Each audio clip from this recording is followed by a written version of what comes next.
Introducing Domino's new New York-style pizza, made with our fresh, never-frozen dough that's stretched thin and cut into 6 foldable slices. But what's the best way to eat it? Fold it, fork and knife it, or double-handed?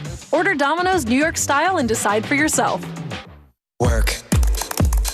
Play. Blink. Relief. Work. Play. Blink. Relief. The only 3-in-1 extended relief formula for dry eyes. Blink. Let's do this. Monday on ET, our new interview with Jennifer Lopez, Sterling K. Brown, and Simu Liu for their movie Atlas. All right, we've got one more thing to show you before we say goodnight. Bye, everybody. This is really a team effort and a team award. Maria Shriver and her 30-year-old son Patrick Schwarzenegger received the Innovator in Brain Health honor from the Alzheimer's Association California Southland. Happening now. Investigators may be a step closer to finding the people involved in a deadly shooting that killed a 4-year-old girl this week. What the sheriff is saying about the car used in that crime. Next. A man charged in the death of a 5-year-old boy whose remains were found in Colorado is heading for trial. Daniel Garcia is facing up to life in prison. We'll tell you when testimony is expected to begin. Not as hot this weekend and not a washout, but we will need to monitor for a few showers and storms on Mother's Day before isolated storm chances continue into next week and temperatures crank back up. We'll time it out in just a bit. The news at 5 starts right now. And first at 5, the alleged killer's car is found. A new development in the case of shots fired into a family's home that killed a 4-year-old girl. Just days after Bexar County Sheriff's deputies say it was used by 2 murder suspects, the vehicle believed to be the getaway car involved in that shooting has been recovered. Both the car and the shooters were captured on video, which was released by the Sheriff's Department just yesterday. And Sheriff Javier Salazar says investigators believe the stolen car that was recovered today is the one used in that shooting. The sheriff says it was found in the Alamo Ranch area by an off-duty officer, but they say it was stolen from Converse a few days before the shooting on Windsor Hollow.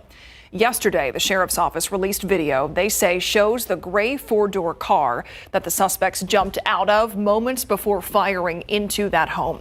5 people inside were hit, including the 4-year-old who died after she was shot in the back of the head. The Bexar County Sheriff's Office asking if you know who these suspects are and where they are. We need to get these guys off the streets. You can call the Sheriff's Office 210-335-6000 if you have any information on who these gunmen are. A Medina County Sheriff's deputy found guilty after pepper spraying a 17-year-old who is now blind.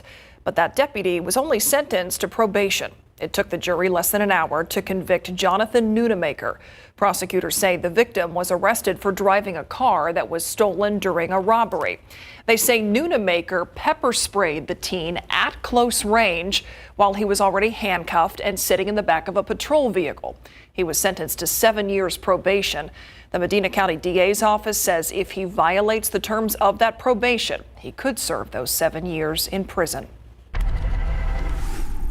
A child may have witnessed their own mother being shot multiple times. Converse police say a woman was shot multiple times by her ex-boyfriend, who then shot himself. That mother is now in the hospital. Converse police say when they got to that scene on Cheyenne Bluff, not far from Topperwine Road, they found the wounded woman on the front porch. They tell us she was conscious and able to talk. The ex-boyfriend was found unconscious but still breathing inside the house. 3 children were also in that home at the time of the shooting. Police say they were not hurt. Investigators say the woman had recently ended a relationship with that man. Now, if you or someone you know is experiencing domestic violence, there is help out there, and we have a long list of resources to share. Head to KSAT.com/domestic violence or scan this QR code here on your screen right now. I had just dropped off my last customer, and on the way to pick up the other one, I was ambushed by 2 cars. Ambushed. That's a local teacher describing being sandwiched in between 2 vehicles just before bullets began flying. We introduced you to Teresa Rasso back in March, a teacher who also moonlights as an Uber driver to make ends meet. Rasso says last Sunday about 3 a.m. she was near Quebrada about at Couples Road when the vehicle in front of her stopped. She says when she stopped, the truck behind her also stopped, and out of nowhere, someone in both vehicles just started shooting. Rasso managed to drive away, but bullets damaged her tire, her engine, sidelining her ability to be an Uber driver. Rasso's friends trying to help fundraise to help her pay for the damage to her vehicle. In the summer of 2021, the body of a 5-year-old, Dominic Aguilar Acevedo, was found in a ravine in Colorado. But investigators believe the child's death happened here in San Antonio. A man accused in this case, Daniel Garcia, is now headed to trial. At the time, he was the boyfriend of the child's mother. Erica Hernandez reports that ahead of this trial, she took a plea deal to testify against him.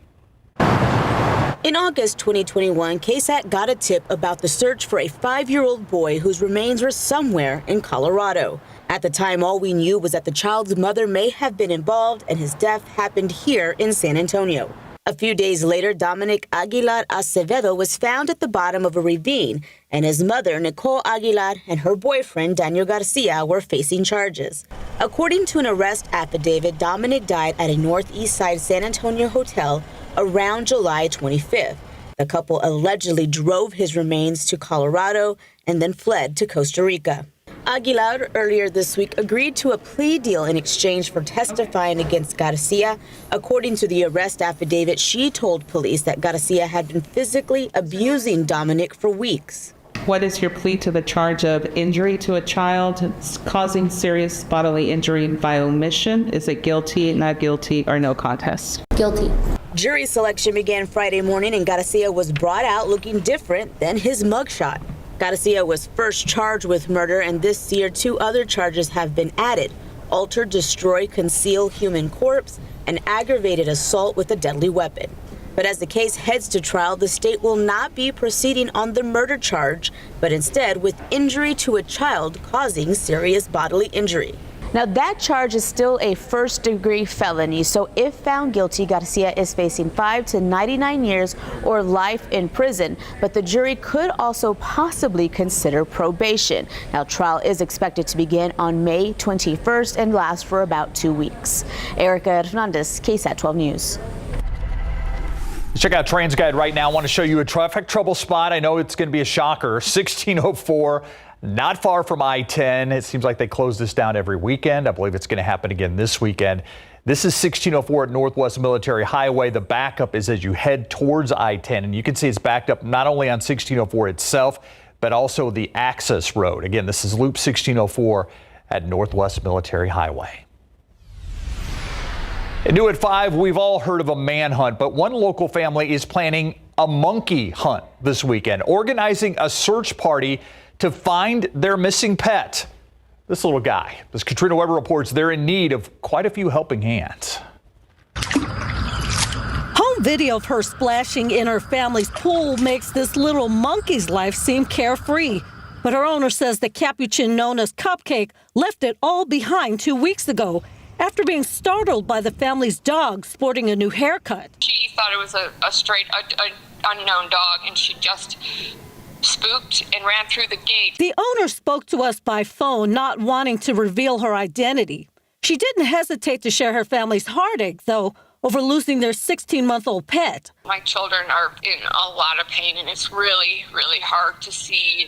I search every day. She says they also have passed out flyers in their sprawling Kendall County community, Cordillera Ranch. While there have been a few sightings of Cupcake nearby, the monkey remains missing, most likely sleeping in trees at night and foraging by day. She's going to be eating bugs and berries, little lizards, any nuts she can find. The family hopes friends and strangers will help them bring her back home. They're planning a search party Saturday afternoon. There clearly is a lot of ground to cover here, more than 9,000 acres on this property. The family says they're happy for as much help as they can get in the search. This way we'll have people ahead of her, where she is, and behind her, hopefully, and that someone will see her. And if all goes as she hopes, the family will have their Cupcake back in time for Mother's Day.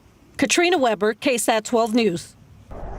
Sending good thoughts with them as they try to find that monkey. All right, better thoughts here in the weather department today compared to what these numbers looked like yesterday. We had a front move through last night, and while it is still somewhat seasonable and even hot, especially closer to the Rio Grande, temperatures not as warm as where they were 24 hours ago. 89 in Eagle Pass, 81 in Leon Springs from Roland, 84 in Schertz, 86 in Lavernia, 83 up I-35 in New Braunfels. Now, as you're stepping out for any evening plans, we'll gradually see those thermometers fall into the 70s, partly to mostly cloudy skies, accompanied with a northeast breeze. Now, looking ahead to the upcoming Mother's Day weekend, still plenty to talk about, not as hot still, but we do have a few showers to maybe even a couple of thunderstorms possible on Sunday. Not a washout, but something that we'll need to keep tabs on there. We're going to time it out, get you the latest version of your Futurecast coming up in just a bit.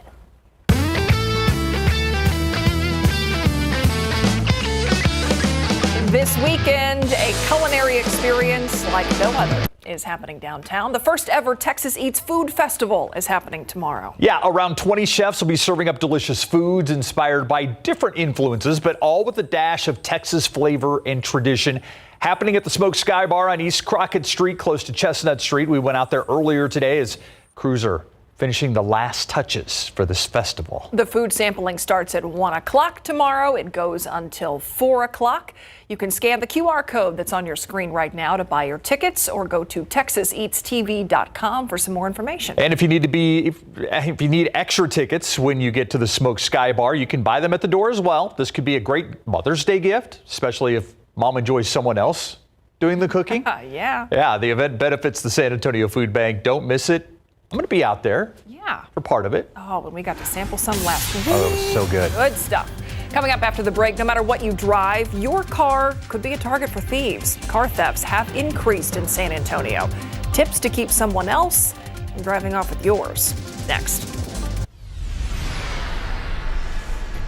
We're inside San Antonio Flower Company, one of the many florists here in San Antonio that are getting ready for this big holiday weekend. They tell us peonies, red roses, and lilies are some of the more popular flowers. If you're getting any of these this weekend, we're going to tell you how to take care of them to make sure they last longer. Just head to KSAT.com and click on this story.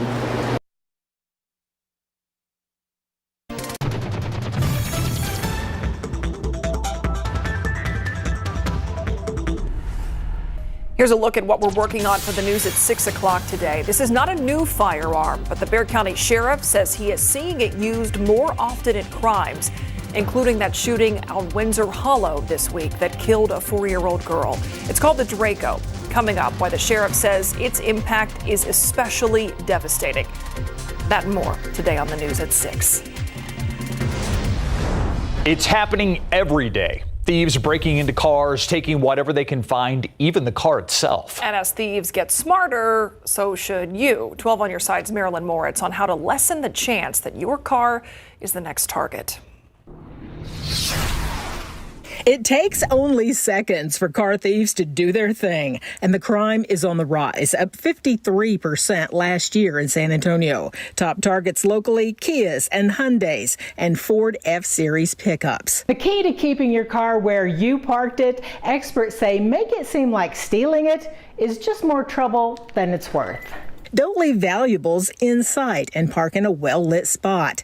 Remember the big clunky steering wheel lock? Police say they work because they make your car look harder to steal. The blinking red light of a built-in anti-theft device is another deterrent, and it can save you on your car insurance. Consider adding a security camera to your home to watch your car. This one from Wise did well on Consumer Reports test. It's $50. Or this camera from Nest with an automatic floodlight. Simply having a light that turns on automatically if anyone approaches your garage can really be effective in scaring away potential thieves. A well-positioned doorbell camera can help too, as Brandon Murphy found out. The neighbor said his car got stolen. So the first thing I thought, well, we saved 5 days worth of camera feeds off of the smart doorbell. Sure enough, it was on there. Police did retrieve the car and reminded the car owner of the most obvious way to prevent theft. If you leave your key or your key fob in the vehicle and it's unlocked, it's an open invitation. Marilyn Moritz, KSAT 12 News. All right, I have to say, woke up this morning, what a refreshing morning. Not too bad, way. right? Mm-hmm. Yeah, thankfully we had that front that moved in last night. And ahead of it, we did have a couple of strong storms here and there, especially north of our viewing area. But yes, things have been a little bit better and more comfortable to step out to this Friday. And it is not going to be as hot as we head into the upcoming weekend following that frontal boundary. Let's take a look at the big picture across the state of Texas. You can see where that cool front is now. It's pushed through the majority of the Lone Star State.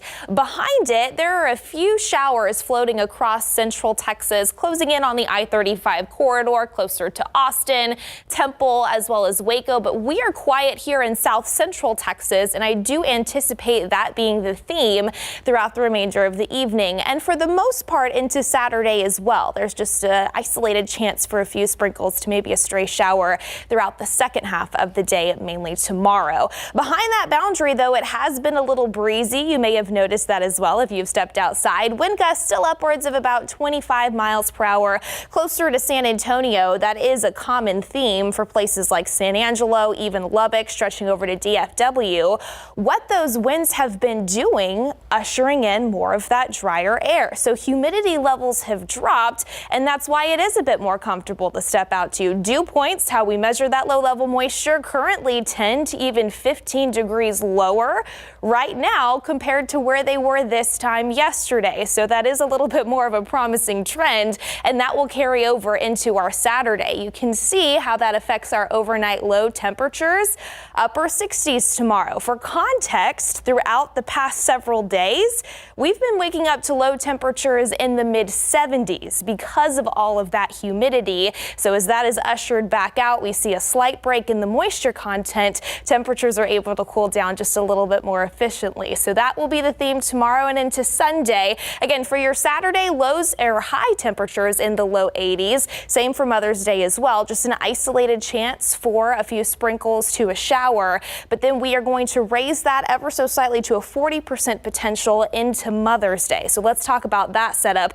Right now, as we take a look at the upper level wind patterns here across the lower 48, we've got a high pressure system centered off to our south and a low pressure system that's approaching the Four Corners region. This is what's going to be tracking eastward and moving into the central plains by Sunday and into Monday, allowing some pieces of upper level energy to filter into the state of Texas. And that combined with an increase in humidity for Sunday and into Monday could help spark those slightly better chances for rain. So here's the latest version of your futurecast depicting what the radar could look like. Notice by 7 a.m. tomorrow, mostly quiet, but also mostly cloudy. We are expecting added cloud cover into the weekend as well. By lunchtime and into the afternoon, again, just a few sprinkles to an isolated shower possible, but that's going to start to pick up by Saturday evening and even more so Saturday night. A 30 to 40% chance for some scattered rain, maybe an isolated thunderstorm, and then odds favor Sunday morning, the first half of your Mother's Day, to find some of that dampness.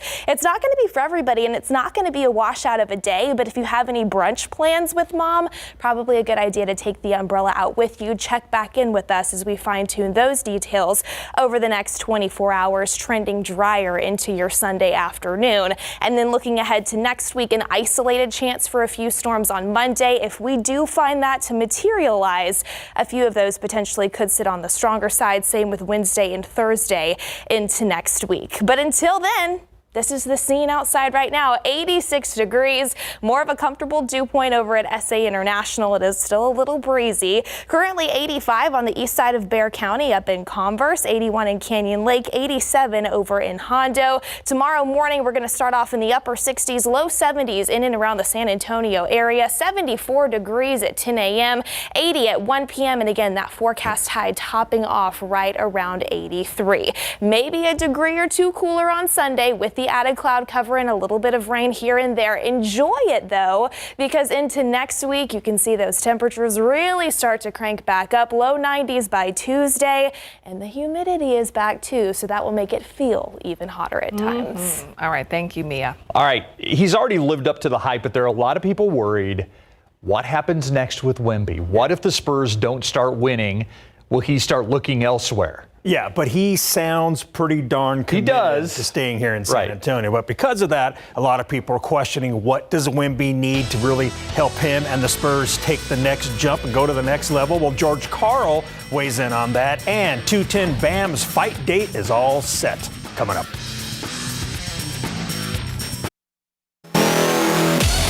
Sunday is the 2024 NBA Draft Lottery at 3 p.m. here on KSAT 12, and that's when the Spurs will learn their first-round draft slot. They have the 5th best odds at 10.5% to win the overall #1 draft pick. Detroit and Washington lead the way at 14%, and overall, San Antonio has a 42.11% chance at a top 4 pick. As for what Wemby needs to surround him for help, well, Hall of Fame coach and former Spurs guard George Karl thinks Wemby needs more veterans. Here's what Karl told Scoop B Radio, quote, "I would probably have to say that he needs more than one veteran. In today's game, most teams that are rebuilding do it totally young.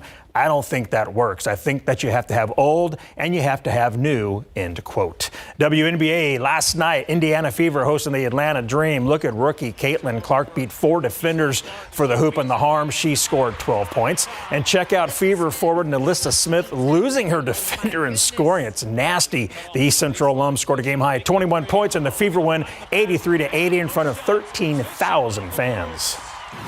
I mean, the energy in Gamebridge is huge for us. You know, that's what kind of motivates us and pushes us to go that extra mile. So, you know, I'm excited to see what this future holds with the fans and stuff, and it's an exciting time for us. This is a preseason game on a Thursday night, and there's 13,000 people here. Like, I think that just shows, you know, what it's going to be like for us all season. The Fever will tip off their regular season Tuesday night at the Connecticut Sun. San Antonio's Jesse Bam Rodriguez is one of the best in boxing right now, and he finally has a date set for his first fight this year. Bam will face Mexico's Juan Francisco Estrada this summer for Estrada's WBC World Super Flyweight title. Now, Bam, who is undefeated at 19-0, last fought in December when he beat Sonny Edwards. His opponent hasn't fought since December of 2022 when he defeated Roman Gonzalez, a.k.a. Chocolatito. Now, this will be a fun fight to watch as Bam takes on a veteran. From here on out, it's big fight after big fight. That's what I'm here for, to give the fans the fights they want to see, entertaining fights, firework fights. This is what it's all about, and that's what I'm here to do. I was probably about 13, 14 when I first heard of Gallo Estrada.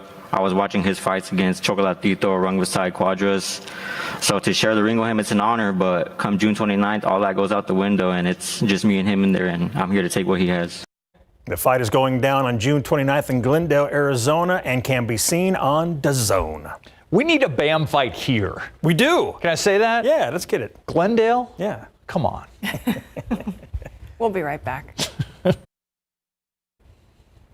It is Friday evening. People heading out and about. This is I-10 at the Y as it comes into downtown there. Looks like traffic. It's usually heavy this area, but moving pretty smoothly right now. Yeah, let's check out one more before we go. This is 281 at the Quarry, and that's the southbound lanes that are backing up there just a little bit. It's not all that unusual for this time of night, but the southbound lanes of 281, very slow going at this hour. Mia. And the good news is weather shouldn't be an issue for any evening commute plans or evening fun plans that you may have this Friday. Just a little bit of a breeze here and there. By the way, that breeze will continue into Saturday. Winds out of the east at 10 to 15 miles per hour, gusting upwards of 20, highs in the low 80s after starting off in the upper 60s. A few sprinkles to a stray shower possible, slightly higher into Mother's Day. Still not a washout there. And then we monitor for isolated storm chances next week, and temperatures cranking right back up. All right, thanks, Mia. And thank you for watching the news at 5. World News up next. We'll see you back here at 6.